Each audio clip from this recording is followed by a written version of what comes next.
Hello, it's Philly here from the Ending Body Burnout Show. I am so excited to bring you a special guest today, Dr. Ali Young.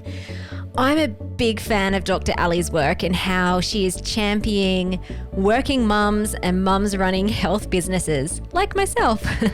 Plus, I think she is just an awesome and sparkly human being in general. We have so many things in common, right down to our own body burnout stories, the old dysfunctional patterns that led to our burnout, and how we went about healing our own bodies and why we now do what we do. If you've listened to my story before and then you hear Dr. Ali's, you'll see that there are so many similarities. We are kindred spirits. So I know you're going to love this convo. So before we jump in, just the official stuff about Dr. Ali Young, her bio. So she is a health and business strategist for working mums owning health practices. After 20 years in practice, authoring her book, Work.Mama.Life, which we'll chat about in the podcast, and recovering through her own burnout journey, she is determined to support working mums in the healthcare space to show up for themselves first and then to create meaningful connections and a profitable business. So let's dive right in to my conversation I had with Dr. Ali today.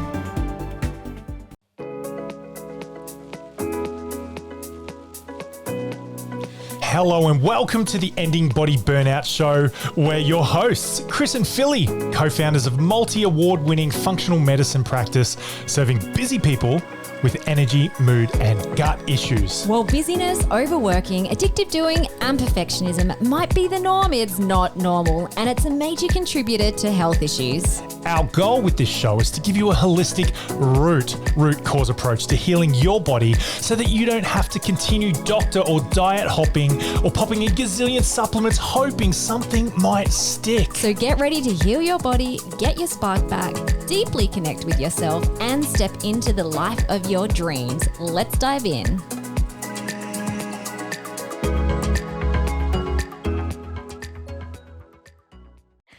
Alrighty, I am so excited to have Dr. Ali here on our podcast today. We actually chatted, well, I think I was on yours maybe about a year ago. Yeah, I'd say it was about a year. Yeah. And prior to that, I was following you for quite a while and just think that you're just so awesome. Ditto, straight back at you. Awesome at everything that you do in business and in the healthcare and in like the working mom, business mom, burnout space. So we have a lot in common there. But just also just so sparkly and happy and inspiring human being. So I'm so excited to have you on the podcast today. Oh, thank you for having me. I was very excited to get you invited. I was like, oh, yay, this is great. Share the love. Yeah, awesome.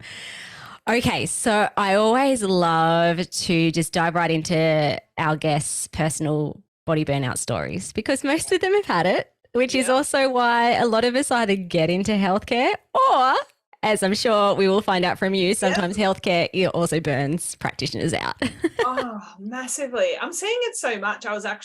We had an allied health meetup where I live in central Queensland last night, and I was talking, it was a group of 10 of us, 9 females, 1 male, and I think most of the women at the table who are older than 30, so there are a couple of whippersnappers there, have gone through burnout in some description, just from the giving of themselves all the time. Like it's just a constant giving out, not knowing how to fill their own cup.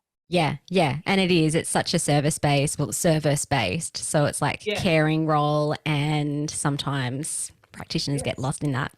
Absolutely. Yeah. So can we rewind, because I would love to talk more about that a little bit later, but can we rewind? I think it was after kids for you, hey? Or before kids? After kids. So I'd been in practice for 12, 13 years before I got pregnant, and I got married, and I actually had sold my practice and then found out I was pregnant at the same time, and then we were moving overseas to Malaysia. So I got to experience my first pregnancy not in practice, which was great. And then I went back, and we were living in Malaysia, and then we'd been in Perth living. So we moved back to Perth to birth. I always think that's great. And then when she was 2.5 weeks old, and she was born at 2.6 kilos, so we are talking the tiniest of tiny humans, we put her on an airplane and we moved back to Malaysia to no support. And it was definitely an eye-opening experience. But I had this thing inside me that I had to keep doing something because I was bored, as many mums, I think, do who've had a career. So I was mentoring women online and stuff. And then we fast forward a little bit, and I have a little at-home practice where we've moved to in Australia, and then I get pregnant again. And then 10 weeks after he's born, I take a lease on a building, spend 5 weeks fitting it out. When he's 4 months old, I go back to work 2 days a week because, you know. Wow. Yep. And they were born 23 months apart. So I was retrospect. Like, what did I do that for? Anyway, and at the end of that 9 months of trying to juggle everything, my husband got a job in South Korea. So then I just closed the doors and said, I'll be back. And we moved to South Korea for nearly 2 years, and then came back and hit the ground hard, like really hard, 2017, 18, I think it was. And by the end of 2019, I was in full burnout. Yeah. So navigating a husband working crazy hours, running a practice, employing staff, speaking at conferences, 2 tiny humans, beginning school, all the things, and my body went nuts. So it kicked off with my son headbutting me under my chin in a vigorous cuddle. And so it was a physical stimulus, and it gave me an occipital neuralgia, which is like, I felt like there was a tingly spider on my face all the time. And then I got this red butterfly rash that went all the way, which this camera actually makes me look like I still have to. And it went all over my face. And then I gained 10 kilos in 3 weeks. Ow. And at this point, sorry, not 3 weeks, 3 months, still rapid weight gain in my book. And at this point in time, I was like, there's something seriously wrong with me. And I thought, with all my knowledge, that I had a pituitary tumor or at a really weird way of my of MS showing up, because it was still bilateral. So I was like, oh, maybe my MS is just different. So I went and cried with my GP, who is an integrative GP. So she's like really supportive. And so she said, well, let's get rid of the big stuff, because I don't think it's that. So we went and did all the tests and it wasn't that. And then we did all the hormone testing, and my cortisol was like Cushing's level. It was like horrendous. And we went, right. So we went into repair the gut mode, and I lost the 10 kilos over 5 months, probably it took me to get, which was great. And repaired it. But the lifestyle changes are the biggest thing for me that I had to do. And it was slowing down purposefully. And then COVID happened as well. So that happened just at the start of COVID. So then we were navigating all of that in a stressful health environment too. Crazy. Can we touch on the gut stuff? Because I think you did a stool test, hey? Oh, yeah. So I had defrag. I had a really lovely parasite hanging out. Same. I know. I'm like, you know, every now and then I lie in bed and I'm like, oh, maybe he's back. He's back. Right, let's get the Parex out. So I did a really deep parasite cleanse guided by an integrative nutritionist and my GP, which was great. I didn't want to go on antibiotics, so we were able to get that under control naturally, which was awesome. And then a lot of dietary change. So it's only now, like, I flip and change still. I was really addicted to caffeine leading up to my burnout, which isn't surprising because I was just trying to hit all the receptors, and alcohol at nighttime to calm me down. I was like doing all the bad things, and I knew they were bad, but I was like, it's fine. It's just a season. It's coming up to Christmas. You know, you're rationalizing all the things. Once I get through this, I'll have my 2-week holiday and everything will be fine. And I'll go back to normal. No. And so it's only now that I can have like 1 coffee a day and my body's like okay with that. But then if it's a stressful period, I actually can't drink caffeine. My body says, no, don't have that. I just love the flavor. So it's a real catch-22 for me. Decaf, not the same? No, I get headaches from decaf. Oh, wow. Okay. Yeah, my system's really quite like, and I have to have certain beans from a certain cafe. My husband's like, you are the worst coffee snob ever. They have to be organic and like, yeah. At least it's all like good quality and, Yeah, exactly right. And yeah, but as part of my journey, I did a really in-depth DNA testing too, which I have found incredible to guide me on the things that you think are healthy and that you think you're doing good things. Like over the course of the years leading up to my big burnout, we had tried all the things: paleo, raw, vegetarian, vegan, pretty much carnivore, always whole foods based. Yeah. But, the heavy loading of nuts and seeds and the high fat levels, when I then dived into my DNA testing, my body was like, actually, I don't break that stuff down really well, Ali. And so just changing away from that to just really clean fruits and veggies and like leaner, healthier meats has just been really fabulous. Yeah, that's so cool. Did the DNA test show up mutations or anything like that, or it was more the lifestyle based nutrition one? It did both. It was really good. And there's 14 celiacs in my family. So interestingly, it did showed up as well. I'd already stopped eating gluten before I went to the GP to say, hey, I think I've got this gluten problem. And they're like, well, you got to eat gluten. I'm like, I'm not eating gluten. So I just don't eat it and say, yeah, that's me. Yeah, so it did show up some gene mutations. It showed up a lot of like liver issues, so detox pathways that don't work, stuff like that too. Yeah. So cool. So with more, you've written a book, which I'm going to talk about that in a seckie, but with more hindsight and wisdom, if you think about the root cause of why you burned down in the first place, so there was lots of busyness and doing all the things, and a lot of people just see that as, oh, it was just stress burnt me out. But do you feel like what's the deeper root cause? What actually kind of like triggered it all? Yeah, I think it was the wanting to show everyone that I could do everything. So this really deep-seated cause that because I chose a profession, it was very different to the rest of my family. My family all come more medical background, and then I'm the weirdo chiropractor on the side who thinks that the body has a magic to heal itself, and maybe you don't need to take all those lotions and potions. And so I think that I have this real innate sense of, I'm going to prove you wrong, and I'm going to show you and do it my way. And rebel. With a cause. And so that's where it came from. And also, I think marrying later in life and having had such a big career before that point in time, I also wanted to prove to myself that having kids didn't mean that I lost me. And so I really wanted to prove that subconsciously. And I think now the beauty is that it's given me such a beautiful window into how you can maintain yourself, but maintaining yourself doesn't mean missing out on all the other stuff as well, which is really nice.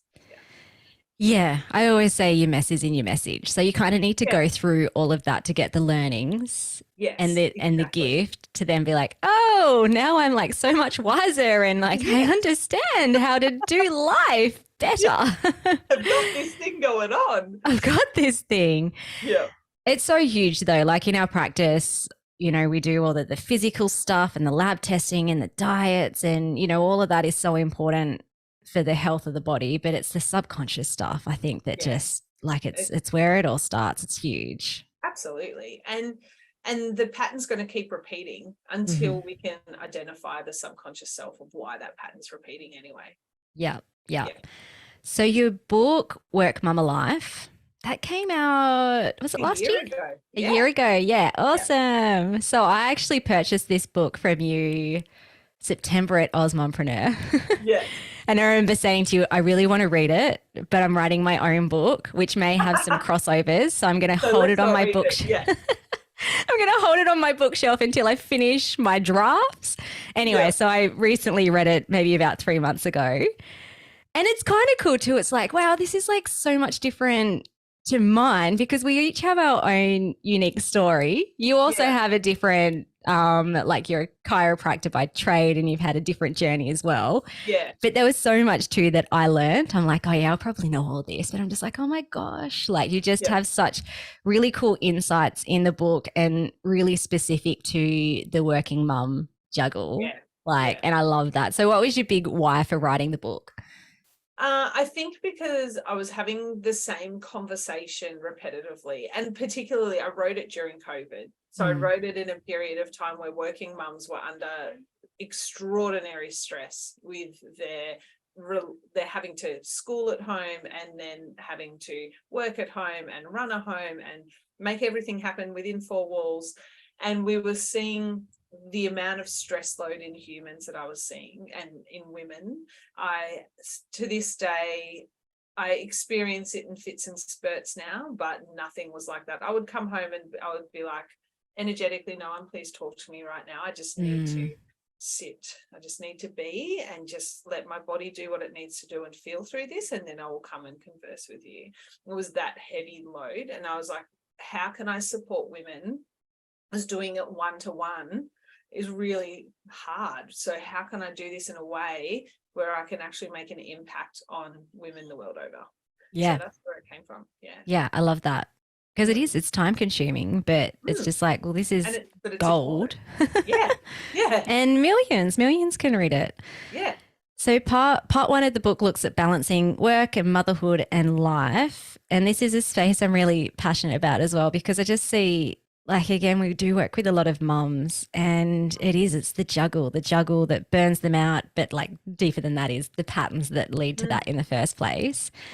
I loved a lot of the research and insights you had around modern mums and their susceptibility to stress and burnout. Can you talk a bit more about that?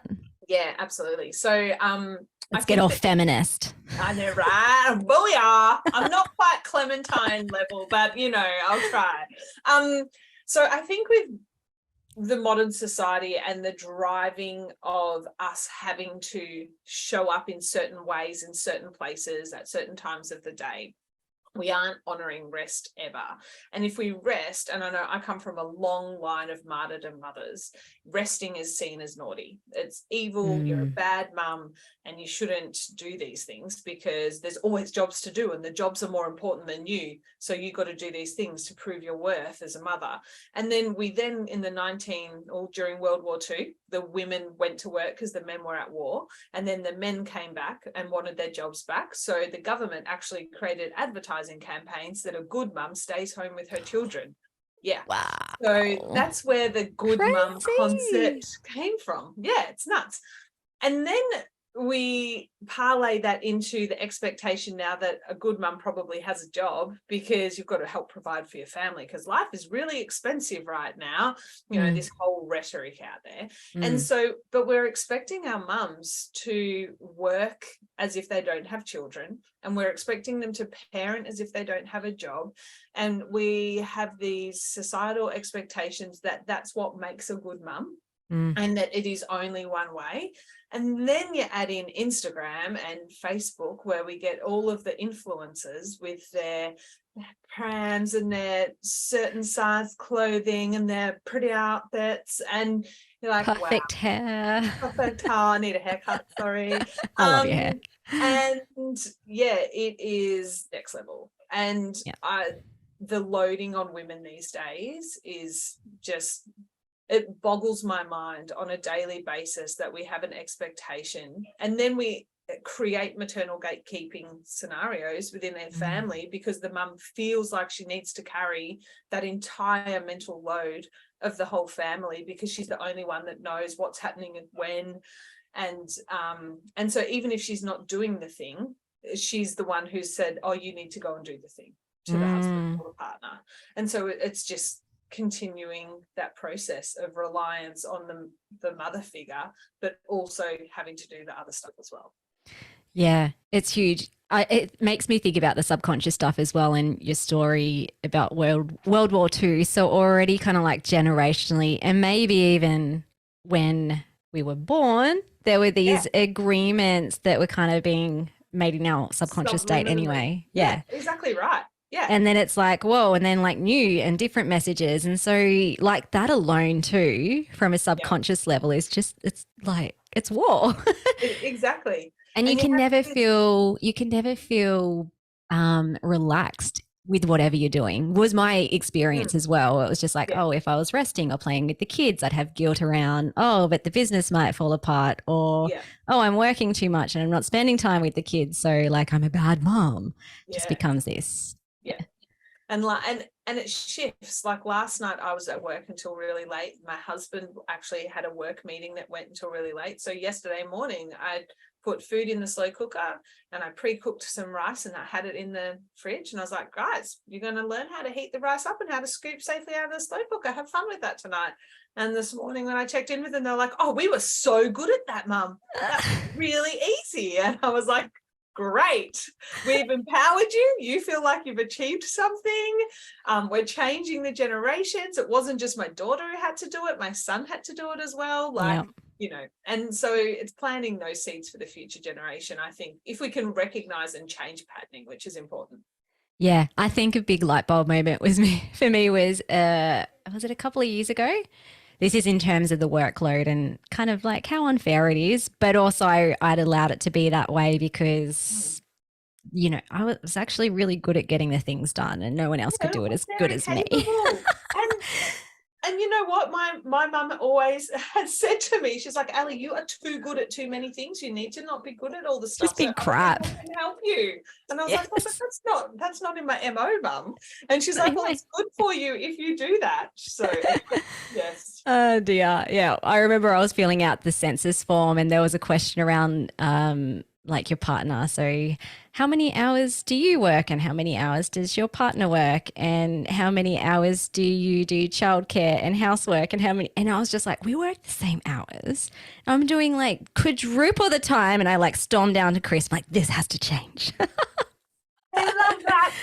And it actually has. He's a bit hopeless. I'll just say it out loud publicly. I hope you're listening to this, Chris.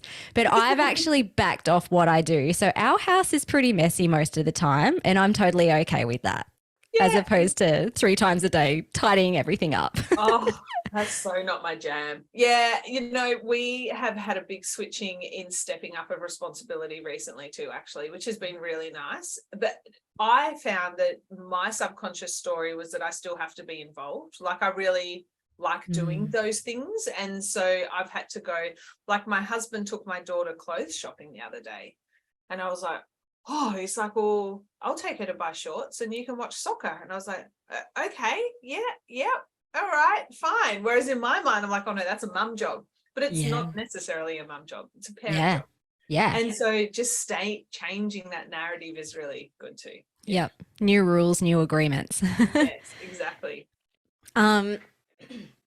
So part 2 of the book looks at the 5 pillars of healthy motherhood. And I think for you said in your own body burnout journey that lifestyle was a big change, big thing that needed to change for you that made a big difference. So what are the 5 pillars? Yes. And why do you think they're so important? Like, why did these 5 make the book? These 5 made the book. You know what? I'd probably add in a 6th now, which is environment. But, that's okay, you learn. Second edition, exactly. There's a few things I'd add in. I'd go way deeper into polyvagal theory too. But anyway, so nourishment, so how we fuel our body matters. We can do all of the things, but particularly in recovery mode from burnout, I think that there is nothing more important than identifying what your triggers are for calm state and inflammation, because burnout is such a key inflammatory source. So we really need to be aware of that. And I think if you are significantly in that, getting guidance around that is really important from a professional. Not like reading my book is fine and the recipes at the back are great, but I think there is so much more to that than we need. And then it was movement. I think also learning. I spent years doing 10 to 14 workouts a week just because I love movement in my body.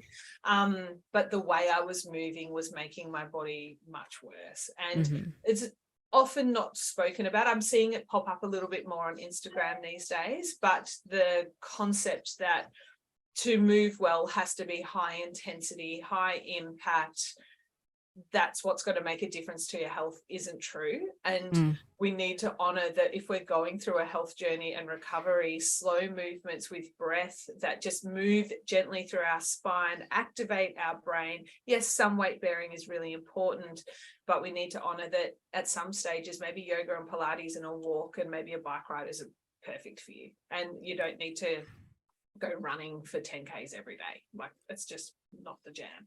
Yeah. I remember that was a big one. Sorry, for me too, doing CrossFit, I think, before and after kids. And I was just like, but I should be able to do this because I could do it before kids. And just month by month, my ability to perform was just like, I got to the point where I couldn't really even do stand-up squats, like chair squats without feeling shaky and horrible. But it took me so long to let go of that identity. And isn't it amazing when you do that, you go, it's all right that I don't do that anymore. And you'll find that when you get to that sense of peace within your body, that it likes you back better anyway. Like when you love on your body in the way that it needs to be loved on, it's like, you're warm hugging me. I am going to warm hug you back in this scenario. Yeah. And that adrenal fatigue post a big workout is a key indicator. Like if you're doing a hard workout, but then you're taking 2 full days to recover from that, it's bombing you out, you're needing to go home and sleep. That is a big red flag that your system isn't coping well. And I think that that's something that isn't spoken about either. Oh yeah, I do a workout, then I go home and nap. No, mate, that's the wrong way around. And it's the narrative too, I think, in fitness, like no pain, no gain, go hard, get the results. You can do it. I'm like, well, the you can do it narrative caused me to have a pelvic floor surgery. So let's change that, shall we? And then the next one is sleep. And I think that was one of my biggest things. I used to stay up at night, as many mums do, having my me time. And it was lots of varied things. It would be watching TV, it would be reading a book, it would just be cooking lots of food ready for the next day so I didn't have to do it in the morning. And then I was getting up early because that's my natural body clock, and exercising really heavily, and then going to work for a full day, which is a physical job, and having the kids and doing it all again. So honoring rest and sleep. And we are in bed at between 8:30 and 9 every day. And I get up at probably 5:30 most mornings, sometimes 5. Like yesterday, I naturally was awake at 5. I was like, oh, great. So that was really good. But and I was naturally awake at 7:45 today. And I'm like, crap, I've got a podcast with Ali. But you're in Tasmania. I know. It's probably like still dark at 7:45. It is. We're like bears hibernating here. Exactly. So your body's doing exactly what it's meant to do. I'm in central Queensland. I was like complaining to my mum it was 17 degrees today and I was cold. So she stopped talking to me. She's I hate you. Yeah, she does. Yes, but I think, and looking at our quality of sleep and recognizing waking between 2 and 4 a.m. every night is not a great thing. And so what are the things? And still to this day, the action steps I took in that regard have been huge. So it was screens off 30 minutes before bed, making sure I'm hydrated enough during the day so that I'm not relying on hydration before bedtime, because then I would obviously wake up to go to the bathroom. Not having coffee after lunch, which I don't do anyway, minimizing any alcohol intake or dark chocolate intake on the couch, and lying on a shark tea mat as I went to sleep, and doing breath work to just really get that rhythm, and giving myself a sleep routine that was like a baby. It was great. And then connection, which I think is the thing that when we become busy working mums, the easiest thing to stop doing is connecting with our girlfriends and often with our spouses. And the thing that defines us as humans is the way that our brain feeds and thrives energetically, physically, neurologically off the brains that are around us. And that's why we have that beautiful saying that you are as good as the 5 people that you surround yourself with most of the time. And it's so true. And we used to think that was woo-woo, and now we look at research by Bruce Lipton and Joe Dispenza and we know actually that's neurologically the truth, and that is really, really important to honor that we need that. And as women specifically, the way we like to connect is different. So honoring that. And finally, thinking and calm, Mm.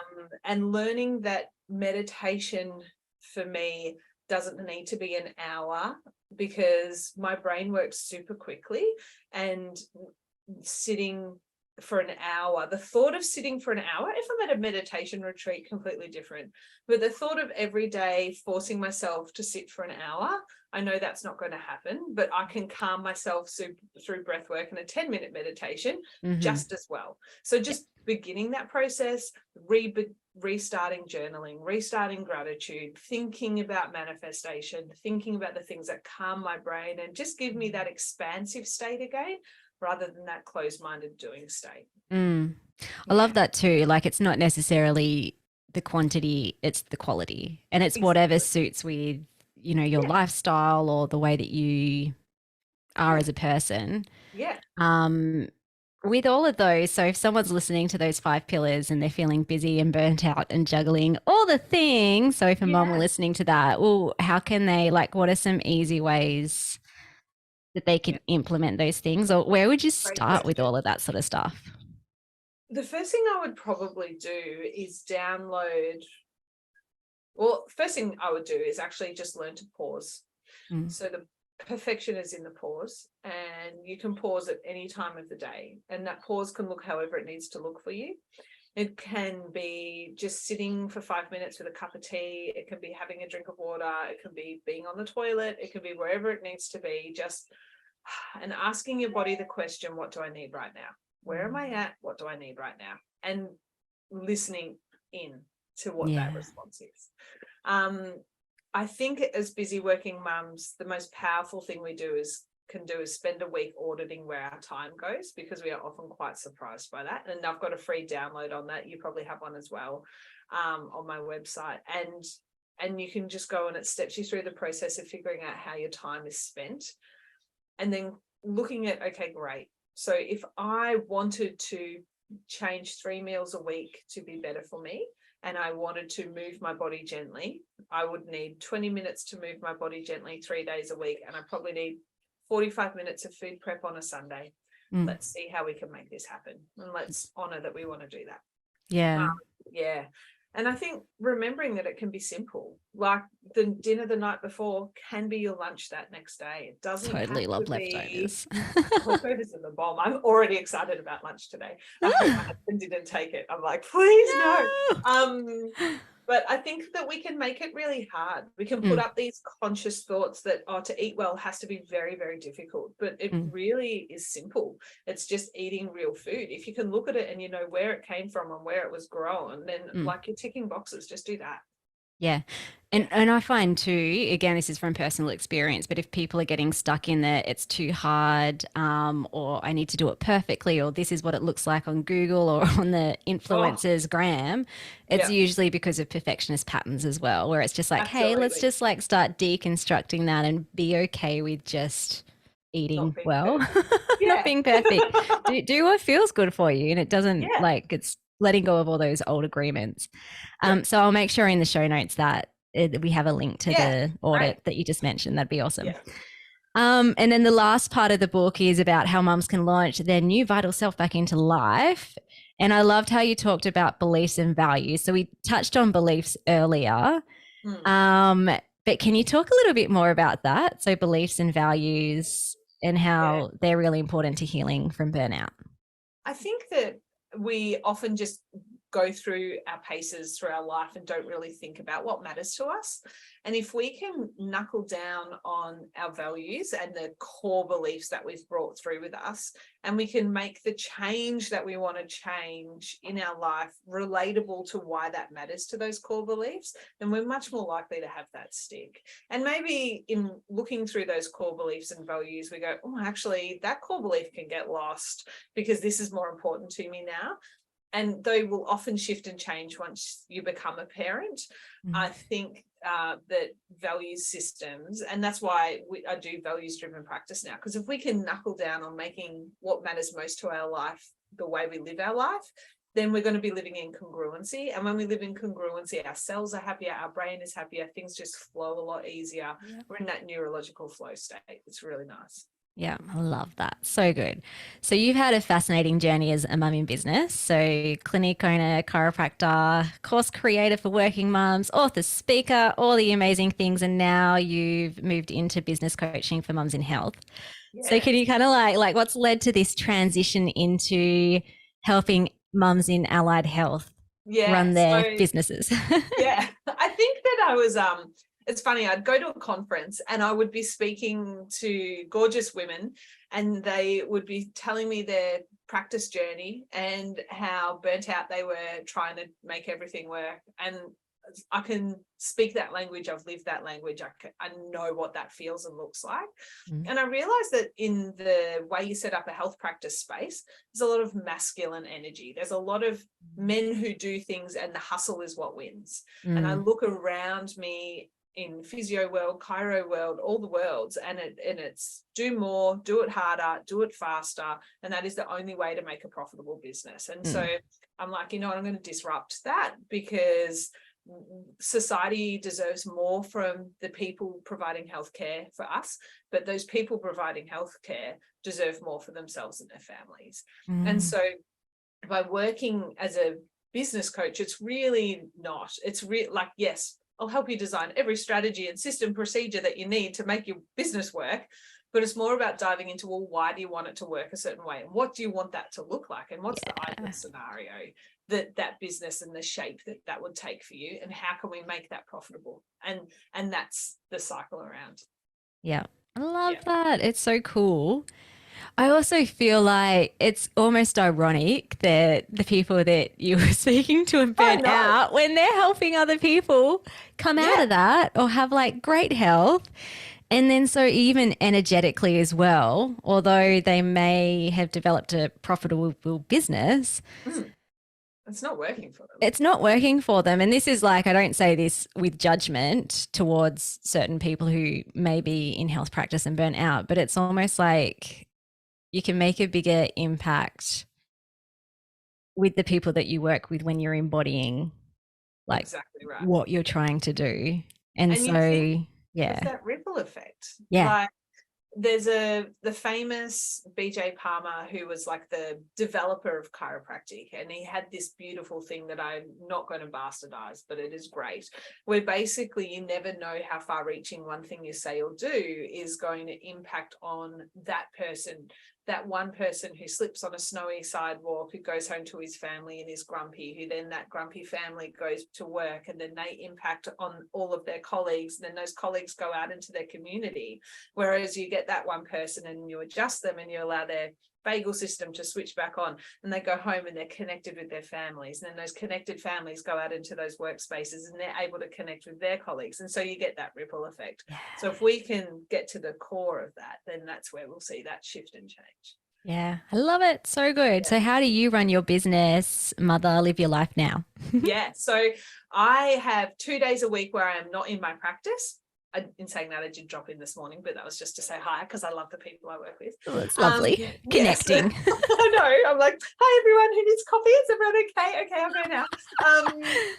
And we have it set up. So historically, when I first graduated, I would do Monday all day, Tuesday all day, Wednesday morning, Thursday afternoon, Friday all day, Saturday morning. So 8 shifts a week. Each shift was 4 or 5 hours long.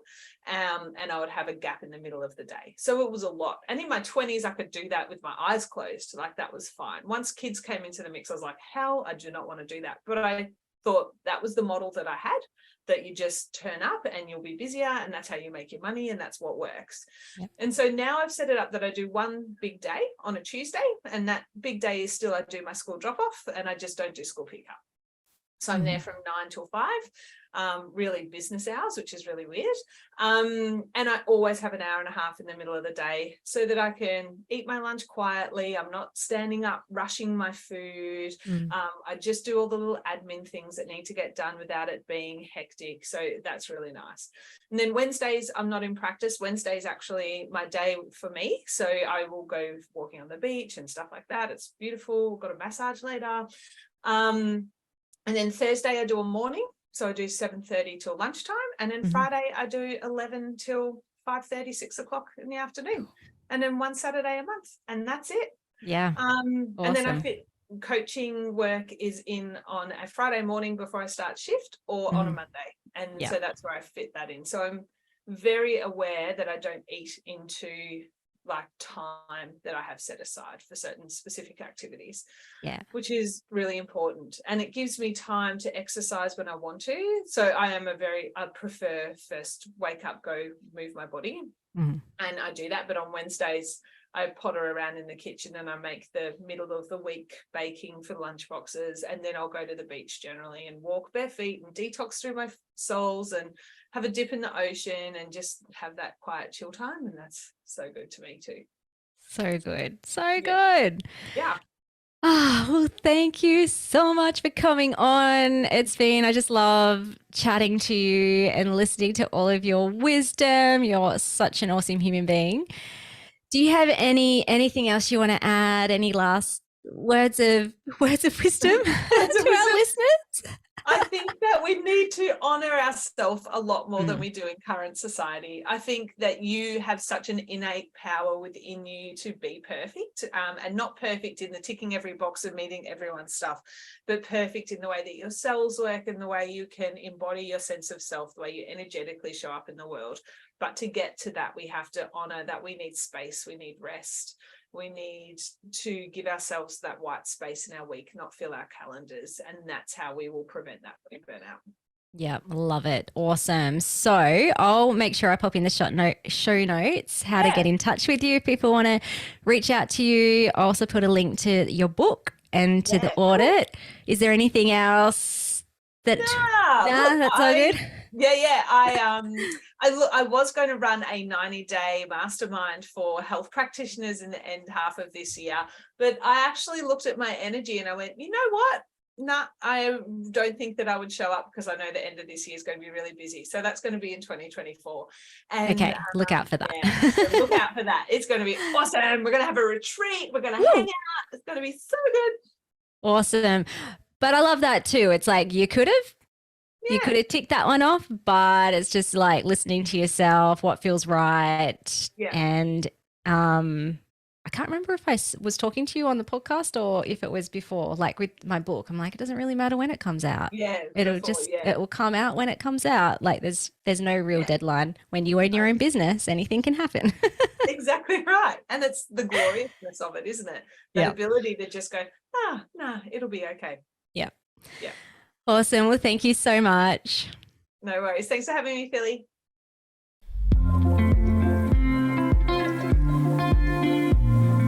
Thank you so much for listening. We so appreciate you. If you'd like to give us extra smiles, drop us a review and spread the love by sharing this episode. You can also rate your own state of burnout and the root cause contributors by taking our Ending Body Burnout assessment on our website. And if you're interested in learning about our group or one-on-one Ending Body Burnout programs, shoot us a DM via Instagram or Facebook. Have the best day ever.